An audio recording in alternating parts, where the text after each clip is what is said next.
Quelques petits conseils que j'applique moi-même quand je joue à une table, à tel point d'ailleurs que maintenant ce sont des automatismes et que j'ai même plus vraiment besoin d'y penser. Donc vous aussi, gardez en tête cette petite checklist et avec ça, croyez-moi, vous serez déjà très bien armé pour jouer et gagner au poker. Voici donc mes 10 derniers conseils avant que vous ne vous lanciez à la table de poker. 1. Ne jouez pas au hasard. La première chose à faire après avoir appris les règles et s'être familiarisé avec le jeu lui-même, c'est d'étudier la technique.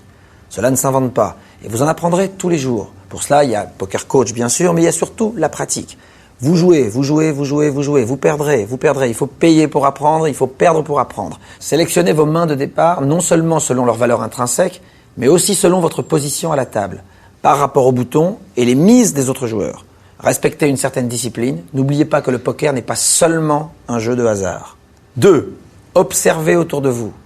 Ne tombez pas en admiration devant vos cartes et d'ailleurs attendez pour les regarder que ce soit à votre tour de parole.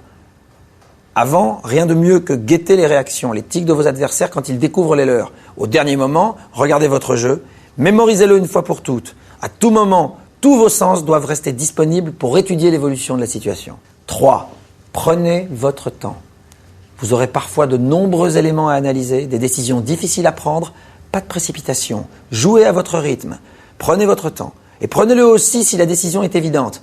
Car si vous ne réfléchissez que lorsque vous avez un problème, votre comportement deviendra lisible par vos adversaires, même s'ils n'ont pas une licence en psycho. Donc obligez-vous à compter mentalement au moins jusqu'à 5 avant d'entreprendre une action, même évidente.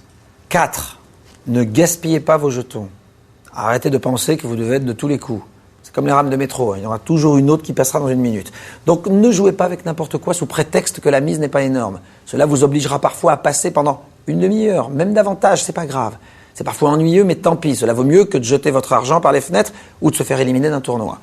5. Méfiez-vous des petites paires. Les paires servies entre les 2 et les 6, surtout si vous êtes en début de parole, sont très délicates à jouer. Votre position à la table avec de telles mains est primordiale, de même que le nombre de joueurs et le prix à payer. Il est important de calculer votre cote et votre espérance de gain, sachant que votre principale chance de remporter le pot est de réussir un brelan, ce qui arrive moins d'une fois sur 8 sur le flop. 6. Apprenez à doser vos mises. L'une des subtilités du Texas Hold'em No Limit est de savoir faire les bonnes relances. Ni trop faibles, ni trop fortes. Inutile de miser 1000 quand il n'y a que 100 à gagner. Et à l'inverse, ne misez pas 100 quand il y a déjà 1000 dans le pot. Il vous faut aussi essayer de ne pas miser toujours exactement le même montant en fonction de la force de votre jeu. Variez pour ne pas être lu par vos adversaires. Si vous dites tapis à chaque fois que vous avez un jeu max, que vous faites une mise moyenne quand vous avez un jeu moyen et que vous ne misez pas si vous avez un jeu faible, vos adversaires sauront trop vite qui vous êtes et trop vite ils auront lu dans vos cartes. 7. Soyez audacieux.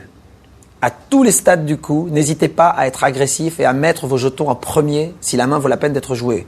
Si par exemple vous n'avez pas la moindre paire mais un tirage couleur plus un tirage quinte sur le flop, ne soyez pas timoré avec vos jetons. Le semi-bluff est une arme redoutable.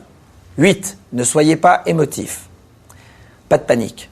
Que vous cherchiez à exploiter une quinte flush ou que vous choisissiez de risquer tous vos jetons sur un bluff, l'important est de garder votre lucidité et votre impassibilité en toutes circonstances. L'émotion est votre ennemi car elle vous empêche d'analyser toutes les informations dont vous disposez. Si vous devenez tout rouge et écarquillez les yeux quand vous avez du jeu, les adversaires risquent de s'en apercevoir. 9.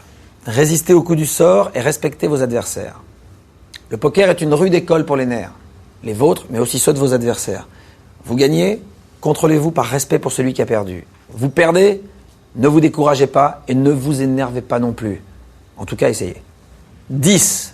N'attendez pas de miracle. Ne tentez pas le diable avec un tirage lointain. Bien sûr, tout peut arriver, mais surtout le pire dans ces cas-là. Retenez les problèmes élémentaires et soyez rationnel. C'est la seule manière de mettre le hasard de votre côté, au moins sur le long terme. Voilà, ce ne sont que quelques conseils. J'espère qu'ils vous seront utiles. Travaillez, réfléchissez, concentrez-vous, remettez-vous en question. Ne pensez jamais que c'est acquis. Ne sous-estimez jamais un adversaire, quel qu'il soit. Et peut-être qu'un jour, au hasard de quelques voyages, en passant par Las Vegas, vous gagnerez ça.